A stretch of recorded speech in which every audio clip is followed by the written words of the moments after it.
Por que a linha pré-tribulacionista é um câncer e prejudica todo o corpo de Cristo? Porque muitos morrerão eternamente por causa dessa heresia abominável pregada por bodes guias que se chamam de pastores. E presta atenção como isso vai ficar muito claro em um capítulo muito claro das Escrituras que os pastores distorcem sem temor algum. Preste atenção nessa leitura e você vai verificar isso. Mateus 24, verso 26. Portanto, se vos disserem, eis que ele está no deserto, não saias, ou ei-lo no interior da casa, não acrediteis, porque assim como o relâmpago sai do oriente e se mostra no ocidente, assim há de ser a vinda do Filho do Homem. Jesus está pregando a sua vinda para a igreja. E logo em seguida, Jesus diz, onde estiver o cadáver, aí se ajuntarão os abutres. Gente, parece uma coisa completamente desconexa. O que tem a ver cadáveres e abutres com a vinda do Filho do Homem? Em Lucas 17, a partir do verso 34, vai ter um texto relacionado a esse de Mateus. Preste atenção. Digo-vos que naquela noite 2 estarão numa cama, um será tomado, o outro deixado. 2 mulheres estarão juntas moendo, uma será tomada, a outra deixada. 2 estarão no campo, um será tomado, outro deixado. E aqui eles interpretam o arrebatamento secreto, assim como na parte do trovão, completamente errado. Só que olha só a grandiosidade desse texto. Verso 37. Então lhe perguntaram, onde será isso, Senhor? Veja que essa pergunta é relacionado ao que Jesus disse, um será tomado, o outro deixado. E Jesus respondeu, onde estiver o corpo, aí se ajuntarão também os abutres. Tá vendo que é a mesma frase que está lá em Mateus 24? Só que em Mateus 24, Jesus está falando da sua vinda, ou seja, você vai ter que somar os pontos. Essa frase apareceu de novo, são 2 testemunhos. Por que Jesus falou essa frase 2 vezes? Como que isso serve de resposta para a pergunta dos apóstolos? Em que lugar que tem abutres e aves sobre os corpos? Eu vou mostrar para vocês isso. Apocalipse capítulo 19, verso 17. Então vi um anjo posto em pé no sol e clamou com grande voz, falando a todas as aves que voam pelo meio do céu. Vinde, reuni-vos para a grande ceia de Deus, para que comais carnes de reis, carnes de comandantes, carnes de poderosos, carnes de cavalos e seus cavaleiros, carnes de todos, quer livres, quer escravos, tanto pequenos como grandes. Veja que é quase a mesma lista do Apocalipse 13, aqueles que recebem a marca da besta, certo? A marca da besta no tempo da grande tribulação.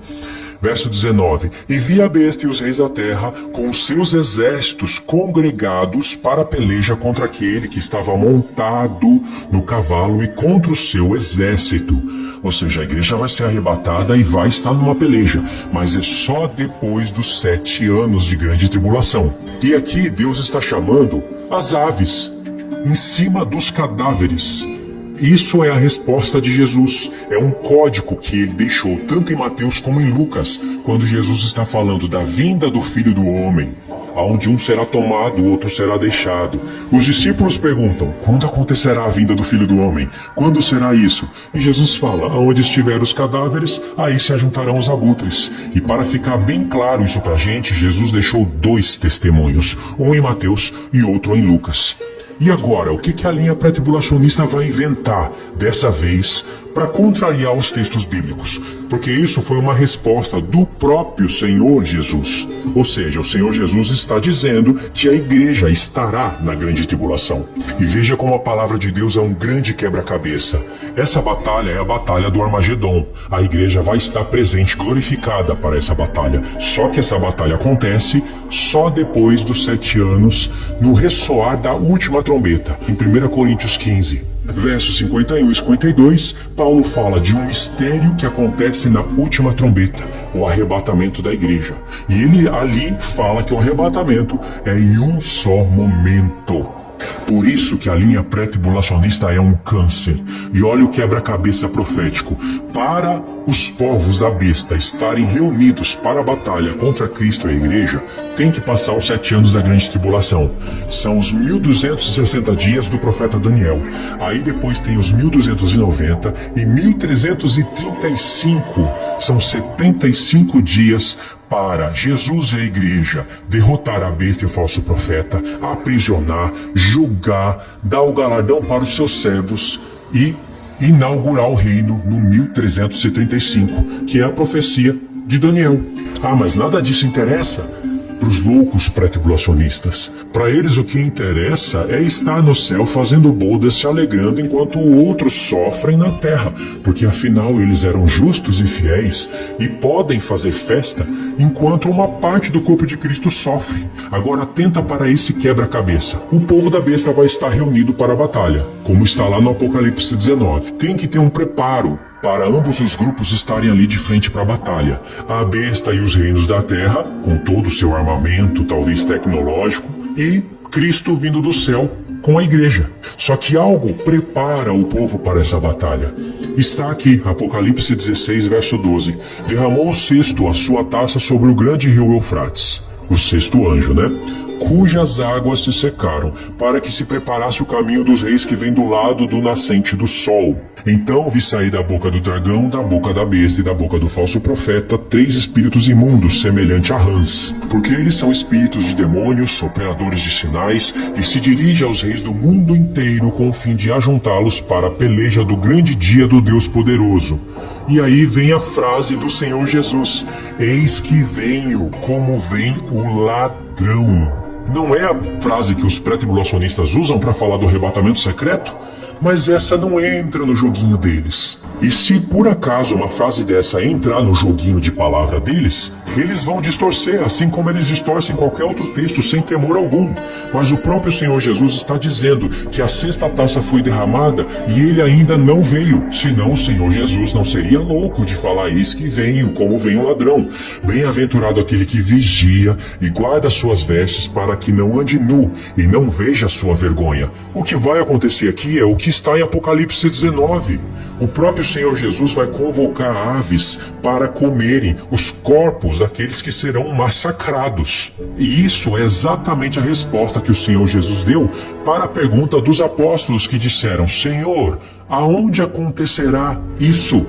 Ou seja, a vinda do Filho do Homem. A questão de um estar no campo, outro ser tomado, um ser deixado, acontecerá nesse momento, no momento da batalha. Ou seja, a igreja estará aqui protegida. Veja a analogia que o Senhor Jesus criou e que os pré-tribulacionistas jogam na lata de lixo, induzido pelos bodes guias deles, pelos ídolos, pelos pastores preferidos deles. Eles pegam a analogia dos dias de Ló e dos dias de Noé e dizem: tá vendo, isso daqui tá falando do arrebatamento. Ou seja, uns vão pro céu e outros ficam na terra e sofrem. Só que as águas de Noé não matou nenhum justo, não matou nenhum santo. As águas de Noé não representam uma subida da igreja antes da grande tribulação para que outros sofram, porque não houve sobrevivente das águas de Noé e nem do fogo dos dias de Ló. É a destruição total dos ímpios. Ou seja, as águas de Noé é depois dos 7 anos da grande tribulação. Assim como o fogo de Ló em Sodoma e Gomorra vem para destruir esse mundo depois dos 7 anos da grande tribulação.